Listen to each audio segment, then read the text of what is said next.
एखाद्यावर संक्रांत आली असे आपण म्हणतो, म्हणजे संक्रांत वाईट आहे? संक्रांत या शब्दातच एका अवस्थेतून दुसऱ्या अवस्थेत जाणं हा अर्थ अभिप्रेत आहे.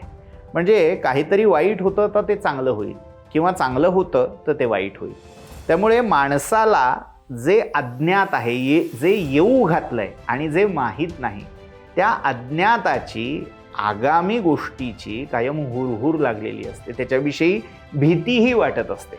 त्या सगळ्या भीतीचा, हुरहुरीचा परिपाक म्हणजे संक्रांतीविषयीच्या झालेल्या संमिश्र धारणा. महाराष्ट्रामध्ये संक्रांतीला वाईट मानण्यामागचं अजून एक कारण आहे, त्या म्हणजे त्या दिवशी झालेला पानिपतचा संग्राम. हो. पानिपतच्या त्या रणांगणामध्ये मराठ्यांचा जो दारुण पराभव झाला तो या संक्रांतीच्याच दिवशी झाला. त्यामुळे आजही महाराष्ट्रात कुठेतरी त्या संक्रांतीच्या स्मृती या भीतीने ग्रस्त झालेल्या आहेत. हो.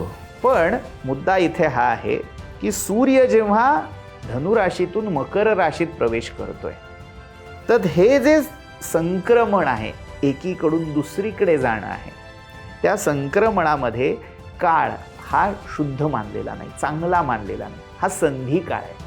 त्यामुळे सगळ्या चांगल्या गोष्टी शक्यतो या संधी काळात करू नयेत असा संकेत, असा प्रघात रूढ झालेला आपल्याला दिसतो.